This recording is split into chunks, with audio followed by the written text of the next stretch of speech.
হযরত মুহাম্মদ সাল্লাল্লাহু আলাইহি ওয়াসাল্লাম যখন ছোট ছিলেন তখন একদিন তিনি ক্ষুধা পেয়ে মক্কার ধুলো ভরা রাস্তা দিয়ে হেঁটে যাচ্ছিলেন। তিনি যেই রাস্তা দিয়ে যাচ্ছিলেন সেই রাস্তা থেকে কিছু দূরে আবু জাহেলের খেজুরের একটি বাগান ছিল। সেই সময় আবু জাহেল একজন ইহুদি লোকের সাথে মিলে খেজুর একটি বস্তায় ভরছিলেন। নবী মুহাম্মদ সাল্লাল্লাহু আলাইহি ওয়াসাল্লাম খুব ক্ষুধার্ত ছিলেন, তাই তিনি দুটি খেজুরের আশায় ধীরে ধীরে বাগানের দিকে এগোতে লাগলেন। যখন তিনি বাগানে পৌঁছালেন তখন তিনি দেখলেন যে সেখানে আবু জাহেল ও একজন ইহুদি লোক উপস্থিত আছেন। তাই নবী মুহাম্মদ সাল্লাল্লাহু আলাইহি ওয়াসাল্লাম আদবের সাথে সালাম করলেন এবং বললেন, আসসালামু আলাইকুম চাচাজান, আমার খুব ক্ষুধা লেগেছে, আপনি কি আমাকে দুটি খেজুর দিতে পারবেন? তখন আবু জাহেল শিশু নবীর দিকে ঘৃণার দৃষ্টিতে তাকিয়ে বললেন, আমি তোমাকে খেজুর দিতে পারি, কিন্তু একটি শর্ত আছে। ওই যে ইহুদি দাঁড়িয়ে আছে তার বস্তাটি তুমি যদি নিজের মাথায় রেখে আমার বাড়ি পর্যন্ত পৌঁছে দাও তাহলে খেজুর পাবে। আবু জাহেলের কথায় শিশু মুহাম্মদ সাল্লাল্লাহু আলাইহি ওয়াসাল্লাম রাজি হয়ে গেলেন। অতঃপর দেরি না করে নবী মুহাম্মদ সাল্লাল্লাহু আলাইহি ওয়াসাল্লাম সেই ইহুদির কাছে গেলেন। তখন ইহুদি অবাক হয়ে বলল, হে মুহাম্মদ, তুমি এখানে কেন এসেছো? নবী মুহাম্মদ সাল্লাল্লাহু আলাইহি ওয়াসাল্লাম বললেন, আমি এই বস্তাটি নিজের মাথায় রেখে নিয়ে যেতে চাই। শিশু মুহাম্মদ সাল্লাল্লাহু আলাইহি ওয়াসাল্লামের কথা শুনে ইহুদি চমকে গেল এবং বলল, এত অল্প বয়সে কি তুমি এই বস্তাটি তুলতে পারবে? তখন নবী মুহাম্মদ সাল্লাল্লাহু আলাইহি ওয়াসাল্লাম হেসে বললেন, হ্যাঁ, নিশ্চয়ই তুলতে পারবো। তারপর নবী মুহাম্মদ সাল্লাল্লাহু আলাইহি ওয়াসাল্লাম সেই বস্তাটি মাথায় রাখলেন এবং চলতে শুরু করলেন। ছোট ছোট পা, ক্লান্ত শরীর, কিন্তু মুখে এক অদ্ভুত আধ্যাত্মিক শান্তি ছিল।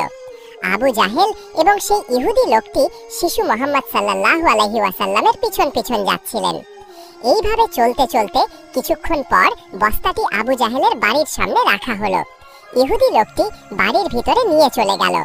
তখন নবী মুহাম্মদ সাল্লাল্লাহু আলাইহি ওয়াসাল্লাম বললেন, চাচাজান, এখন আমাকে খেজুর দিন। তখন আবু জাহেল শুধু একটি খেজুর দিলেন। নবী মুহাম্মদ সাল্লাল্লাহু আলাইহি ওয়াসাল্লাম নরম সুরে বললেন, আপনি কি আরেকটি খেজুর দেবেন না? এই নিষ্পাপ অনুরোধ আবু জাহেলের ভেতরের আগুনকে যেন আরো বাড়িয়ে দিল। রাগে ভরে সে নবীর মুখে একটি জোরে থাপ্পড় মারল এবং সেই মুহূর্তে যেন সূর্য ডুবে গেল, আকাশ ফেটে পড়ল, বাতাস থেমে গেল এবং পাহাড়ও কেঁদে উঠল। কিন্তু আবু জাহেল হাসতে হাসতে নিজের বাড়ির ভেতর চলে গেল। ভেতরে গিয়ে যখনই সে খেজুরের বস্তা খুলল তখন চমকে দেওয়ার মতো দৃশ্য তার সামনে এলো। আবু জাহেল দেখল যে সব খেজুর ছোট ছোট পাথরে পরিণত হয়েছে। এটি দেখে সেই ইহুদি হতবাক হয়ে গেল, তার চোখ কপালে উঠে গেল এবং মুখ বন্ধ হয়ে গেল। সে আশ্চর্য হয়ে দৌড়াতে দৌড়াতে নিজের সর্দারকে এই খবর দিতে চলে গেল। ওদিকে আবু জাহেল বাড়ি থেকে বাইরে এসে ব্যঙ্গ করে বলল, হে মুহাম্মদ, তুমি তো খুব বড় জাদুকর, তুমি আমার খেজুরের উপর জাদু করেছো। তখন নবী মুহাম্মদ সাল্লাল্লাহু আলাইহি ওয়াসাল্লাম মাথা নিচু করে খুব নরম সুরে বললেন, চাচাজান, আমি তো কিছু জানি না। এটি শুনে আবু জাহেল আরো একটি থাপ্পড় মারল। তার আওয়াজ যেন আকাশ চিরে গেল। সবকিছু থেমে গেল এবং সেই নিষ্পাপ শিশুর চোখ থেকে একটি অশ্রু গড়িয়ে পড়ল। কিন্তু কি মমতা ছিল, কি রহমত!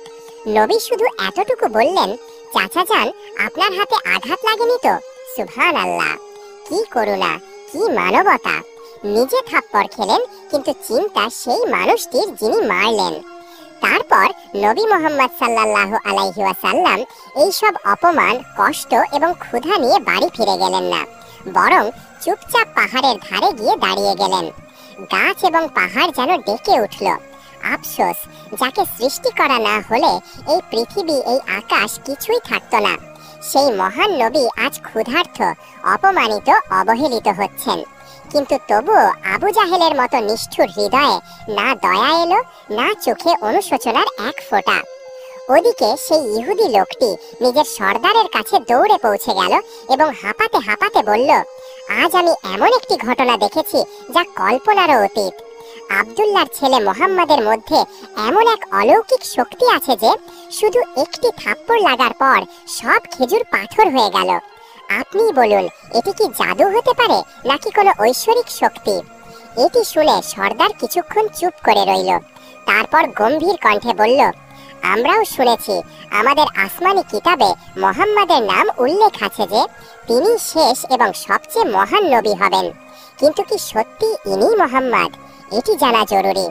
আমাদের নিজেদের ধর্মীয় গুরুর সাথে যোগাযোগ করতে হবে। যদি এই কথা সত্যি হয় তাহলে আমরা তাকে জীবিত ছাড়ব না, বরং তাকে এই পৃথিবী থেকে শেষ করে দেব। তোমরা যাও এবং এই খবর আমাদের গুরুর কাছে পৌঁছে দাও। এটি শুনে সেই ইহুদি লোকটি আবার আবু জাহেলের বাড়ির দিকে রওনা হয়ে গেল। অতঃপর যখন সে খেজুরের বাগানের কাছে পৌঁছালো তখন তার চোখ বড় হয়ে যেন কপালে উঠে গেল। সে দেখল পুরো বাগানে একটিও খেজুর ছিল না। প্রতিটি গাছে খেজুরের বদলে শুধু পাথর আর পাথর। এমন অদ্ভুত দৃশ্য দেখে সেখানে সে এক মুহূর্তও থামল না। দ্রুত আব্বু জাহেলের বাড়ির দিকে ছুটে গেল।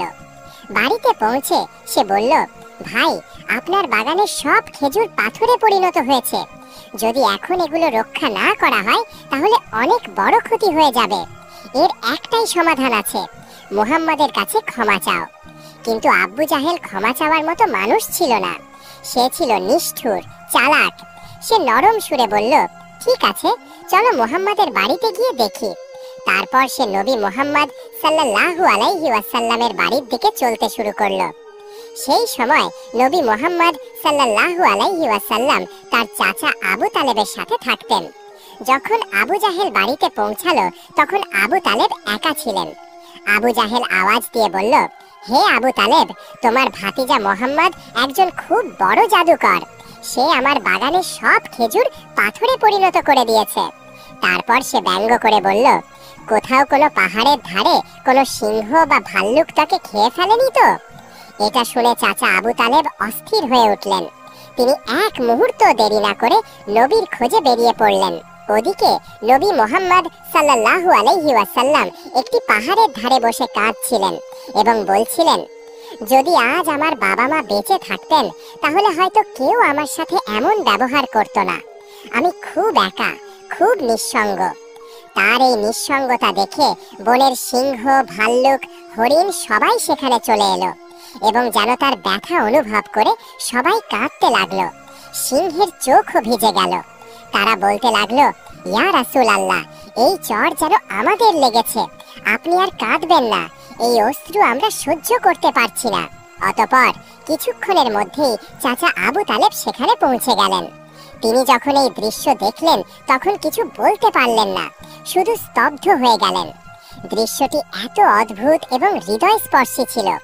তারপর তিনি নবীকে বুকে জড়িয়ে ধরলেন এবং জিজ্ঞাসা করলেন, কে তোমাকে কষ্ট দিয়েছে? যতদিন আমি বেঁচে আছি কেউ তোমাকে ছুঁতেও পারবে না। এরপর চাচা আবু তালেব নবীকে নিয়ে বাড়িতে ফিরে এলেন। কিন্তু সেই রাতেই আবু তালেব নিজে আবু জাহেলের বাড়িতে পৌঁছে গেলেন। তিনি রাগের সাথে নয় বরং সত্যের সাথে বললেন, তুমি তাকে জাদুকর বলছো, অথচ সে তো তোমার কাছে কিছু চায়নি, তোমার খেজুরও নেয়নি, তোমার বিরুদ্ধে কিছু বলেছেও না। তার চোখ থেকে যে অশ্রু ঝরেছে তা একদিন পাহাড়কেও গলিয়ে দেবে। এই কথা বলে আবু তালেব সেখান থেকে চলে গেলেন। আবু জাহেল চুপ করে রইল, কারণ সে কিছু অনুভব করছিল কিন্তু স্বীকার করতে চাইছিল না। আসলে সে ছিল একজন নিষ্ঠুর এবং অহংকারী মানুষ। সেই রাতেই মক্কার আকাশে একটি অদ্ভুত আলো ছড়িয়ে পড়ল। সবাই ভাবল হয়তো কোনো তারা ভেঙে পড়েছে, কিন্তু বাস্তবতা ছিল যে ফেরেশতারা এক এক করে পৃথিবীতে নেমে আসছিলেন। একজন ফেরেশতা অন্যজনকে বলছিলেন, এই চোখ থেকে যে অশ্রু ঝরেছে একদিন তা থেকেই এক মহান কিতাব অবতীর্ণ হবে। ইনি সবচেয়ে মহান মানুষ এবং শেষ নবীও, যিনি পুরো বিশ্বের জন্য রহমত হয়ে এসেছেন। ওদিকে যখন ইহুদিরা এই অলৌকিক ঘটনার খবর পেল তখন তাদের হৃদয়ে আগুন লেগে গেল।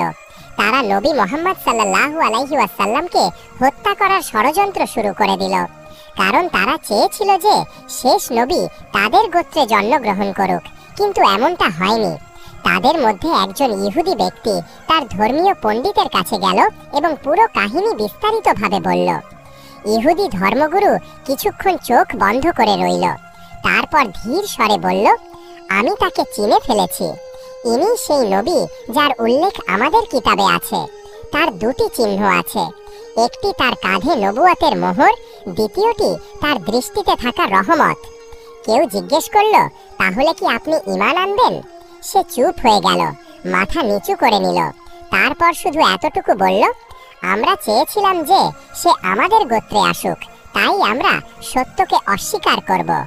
ওদিকে প্রতি বছর চাচা আবু তালেব ব্যবসার জন্য সিরিয়া যেতেন। সেই দিনও আবু তালেব সিরিয়ার সফরের প্রস্তুতিতে ব্যস্ত ছিলেন। তখনই নবী মুহাম্মদ সাল্লাল্লাহু আলাইহি ওয়াসাল্লাম এসে বললেন, চাচা যান, আমি কি আপনার সাথে সিরিয়া যেতে পারি? আবু তালেব তাকে মানা করতে পারলেন না, তাই তাকে সাথে নিয়ে যাওয়ার জন্য রাজি হয়ে গেলেন। অতঃপর পরের দিনই তারা দুজনেই একটি ব্যবসায়িক কাফেলার সাথে রওনা হয়ে গেলেন। কিছুদিন সফর করার পর কাফেলা বুসরা নামক জায়গায় পৌঁছালো। সেখানেই কাছে একটি গির্জা ছিল, যেখানে একজন খ্রিস্টান ধর্মগুরু থাকতেন। তিনি সেই সময়ের সবচেয়ে বড় এবং মহান পাদ্রী বলে বিবেচিত হতেন। যখন কাফেলা সেখান দিয়ে যাচ্ছিল, তখন সেই খ্রিস্টান ধর্মগুরু একজন যুবককে দেখলেন, যার মাথার ওপর একটি মেঘের টুকরা ছায়া দিয়ে চলছিল। যেখানে সে চলত, মেঘও সাথে চলত। তার বিশ্বাস হয়ে গেল, এই কাফেলাতেই শেষ জামানার নবী উপস্থিত আছেন। সঙ্গে সঙ্গে তিনি তার কিতাব বের করলেন, পড়লেন, দেখলেন এবং পাকা নিশ্চিত হয়ে গেলেন। তিনি দ্রুত তার একজন লোককে বললেন, যাও, এই কাফেলার সব লোককে এখানে ডাকো, তাদের দাওয়াতে ডাকো। সেই লোকটি গেল এবং কাফেলার লোকদের বলল, ভাইরা, আমাদের ধর্মগুরু আপনাদের সবাইকে খাবারের জন্য আমন্ত্রণ জানিয়েছেন, অনুগ্রহ করে গ্রহণ করুন। তার কথা শুনে সবাই সেই গির্জায় পৌঁছালো। ধর্মগুরু সবাইকে ভালো ভোজ দিলেন। কিছুক্ষণ পর তিনি আবু তালেবকে বললেন, হে কাফেলার সর্দার, মনে হচ্ছে এই শিশুর মা বাবা আর এই পৃথিবীতে নেই। তার কথা শুনে আবু তালেব বললেন, হ্যাঁ, আপনি ঠিকই বুঝেছেন, এখন আমিই তার দেখাশোনা করছি। তারপর পাদ্রী গম্ভীরভাবে বললেন, মনে রেখো, তোমার ভাতিজা আল্লাহর শেষ নবী, তার পিঠে নবুয়তের মোহর আছে, তার চোখে রহমত আছে, তাকে কখনো একা ছেড়ো না। যদি ইহুদি ও নাসারারা জানতে পারে, তাহলে তারা তাকে মেরে ফেলার চেষ্টা করবে।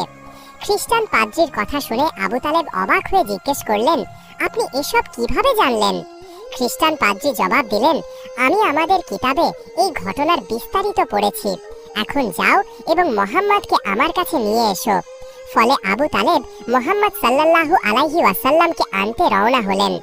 কিছুক্ষণ পর সেই খ্রিস্টান পাদ্রী দেখলেন যে আরেকটি কাফেলা সেই জায়গা দিয়ে যাচ্ছিল। তিনি দ্রুত সেখানে পৌঁছালেন এবং জিজ্ঞেস করলেন, তোমরা কারা, কোথায় যাচ্ছ এবং কেন? তারা জবাব দিল, আমরা রোমের সৈনিক, আমাদের বাদশা আমাদের পাঠিয়েছেন। আমাদের বলা হয়েছে যে শেষ নবী পৃথিবীতে এসে গেছেন এবং আমাদের তাকে খুঁজে বের করে শেষ করতে হবে। তোমরা কি তার সম্পর্কে কিছু জানো? তখন সেই খ্রিস্টান পাদ্রী হাসলেন এবং বললেন, তোমরা অযথা চেষ্টা করছো। যদি আল্লাহ শেষ নবীকে পাঠিয়ে থাকেন, তাহলে তিনিই তার হেফাজত করবেন। এই পৃথিবীতে কারো এত শক্তি নেই যে তাকে ক্ষতি করতে পারে, তাই তোমরা রোমে ফিরে যাও। খ্রিস্টান পাদ্রীর এই কথা শুনে সেই সৈন্যরা চুপচাপ ফিরে গেল। অতঃপর রাতে খ্রিস্টান পাদ্রী আবু তালেবকে গির্জায় ডাকলেন এবং বললেন, হে কাফেলার সর্দার, দেখলে তো আমার কথাই সত্যি হলো। ইহুদি ও নাসারারা শেষ নবীর ঘোর শত্রু। যদি তারা কোনোভাবে তাকে পেয়ে যায়, তাহলে নিশ্চিত তাকে মেরে ফেলার চেষ্টা করবে। তাই আমার কথা শোনো, তোমার ভাতিজাকে নিয়ে বিদেশে যেও না, ফিরে যাও। পরের দিন আবু তালেব সফর ছেড়ে দেওয়ার সিদ্ধান্ত নিলেন এবং কাফেলা দেশের দিকে ফিরে চলল। কিছু দূর যাওয়ার পর রাস্তায় তারা একটি ঘোড়া দেখতে পেলেন, কিন্তু সেখানে কোনো মানুষ ছিল না। তাই তারা নেমে দেখলেন যে একজন মানুষ মর্মর অবস্থায় পড়েছিল। আসলে সে একজন ইহুদি ছিল, যে শেষ নবীকে মারতে এসেছিল। কিন্তু আজ সেই নবী নিজেই নিজের হাতে তাকে পানি পান করিয়ে তার জীবন বাঁচাচ্ছিলেন। তারপর তাকে সাথে নিয়ে কাফেলা আবার রওনা হলো। চলতে চলতে তারা একটি সমুদ্রের তীরে পৌঁছালেন, যেখানে জেলেদের একটি বসতি ছিল। কাফেলা সেখানেই আরামের জন্য থামল। কিন্তু সেই জেলেরা মূর্তি পূজক ছিল এবং গভীর কুসংস্কারে ডুবেছিল। আবু তালেব সেখানে পৌঁছালেন, যেখানে কিছু লোক মূর্তির সামনে ঝুঁকেছিল। তিনি একজনকে জিজ্ঞেস করলেন, ভাই, তোমরা এভাবে মূর্তির পূজা কেন করছো? সে জবাব দিল, অনেক দিন ধরে আমাদের জালে মাছ আসছে না, তাই সমুদ্রের দেবতাকে খুশি করার জন্য আমরা এই পূজা করছি। ওদিকে নবী করিম সাল্লাল্লাহু আলাইহি ওয়াসাল্লাম দেখলেন একটি বড় মূর্তির পাশে একজন মহিলা ও তার সন্তান শিকল দিয়ে বাঁধা আছে। তাদের কোরবানির জন্য বাধা হয়েছিল। জেলেদের বিশ্বাস ছিল যে এমনটা করলে দেবতা খুশি হবেন এবং তাদের জালে মাছ আসবে। তখন নবী করিম সাল্লাল্লাহু আলাইহি ওয়াসাল্লাম ধীরে ধীরে সেখানে পৌঁছালেন এবং মা ও ছেলেকে সেই শিকল থেকে মুক্ত করে দিলেন। সেই মুহূর্তে একজন জেলে এসে ঘাবড়ে গিয়ে বলল, যাদের কোরবানি দেওয়ার জন্য বাধা হয়েছিল তাদেরকে কোনো এক বাচ্চা মুক্ত করে দিয়েছে। এটা শুনে সবাই রাগে নবীকে ধরতে দৌড়ালো। আবু তালেব তাদের থামাতে এগিয়ে গেলেন। তখনই সবার চোখ একটি অলৌকিক ঘটনা দেখে বেরিয়ে এলো। সেই বড় মূর্তি নিজেই পড়ে ভেঙে গেল। সমুদ্রে প্রবল ঢেউ উঠতে লাগলো এবং তাদের সাথে প্রচুর মাছ ওপরে চলে এলো। জেলেরা জাল ফেলে মাছ ধরতে লাগলো এবং আনন্দে মেতে উঠল। এসব দেখে আবু তালেব হতবাক হয়ে গেলেন। আসলে নবী করিম সাল্লাল্লাহু আলাইহি ওয়াসাল্লাম সেই সময় সমুদ্রের ধারে দাঁড়িয়ে নিজের রবের কাছে দোয়া করছিলেন এবং সেই দোয়ার বরকতে আল্লাহ তাআলা সমুদ্রকে মাছ দিয়ে ভরে দিলেন। তখন কাফেলা মক্কার দিকে রওনা হয়ে গেল। মক্কায় পৌঁছানোর পর নবী মুহাম্মদ সাল্লাল্লাহু আলাইহি ওয়াসাল্লাম তার চাচা আবু তালেবের ছাগল চড়াতেন। একদিন ছাগল চড়িয়ে ফেরার সময় নবী মুহাম্মদ সাল্লাল্লাহু আলাইহি ওয়াসাল্লাম দেখলেন এক জায়গায় গোলাম ও দাসীদের হাট বসেছে। পুরুষদের গরম লোহা দিয়ে পেটানো হচ্ছিল এবং মহিলাদের উচ্চ দামে বিক্রি করা হচ্ছিল। এই দৃশ্য দেখে নবীর হৃদয় কেঁপে উঠল। ওদিকে নবীর এক চাচা আবু রাহাব গোলামদের কেনা বেচা করতেন। তিনি একজন নিরপরাধ দাসীকে অত্যন্ত চড়া দামে বিক্রি করছিলেন। তখনই সেই দাসীর স্বামী দৌড়াতে দৌড়াতে এলো এবং বলল, হুজুর, আপনি এই জুলুম করবেন না, আমাদের ক্ষমা করে দিন। সে বড় অসহায় ভাবে এবং কাকুতি মিনতি করে কাঁদতে লাগলো, কিন্তু আবু লাহাব তার কথা শুনছিল না। সেই সময় আমাদের রহমতের নবী মুহাম্মদ সাল্লাল্লাহু আলাইহি ওয়াসাল্লাম সেখানে পৌঁছে গেলেন এবং চাচা আবু লাহাবকে বললেন, চাচা, এই মহিলাকে বিক্রি করবেন না। আবু লাহাব কটমট করে তাকিয়ে বলল, আমি একে খুব চড়া দামে কিনেছি, যদি তুমি এর দাম পরিশোধ করে দাও তাহলে নিয়ে যাও। তখন নবী মুহাম্মদ সাল্লাল্লাহু আলাইহি ওয়াসাল্লাম কিছু না বলে তার দাম পরিশোধ করে দিলেন এবং সেই দিন সেই মহিলা আমাদের প্রিয় নবীর কারণে মুক্ত হয়ে গেল। তো প্রিয় দর্শক, এই ছিল আমাদের আজকের এই ভিডিও। কেমন লাগলো কমেন্ট করে আমাদের অবশ্যই জানাবেন। আজ তাহলে এই পর্যন্তই। আপনারা ভালো থাকবেন, সুস্থ থাকবেন। আল্লাহ হাফেজ।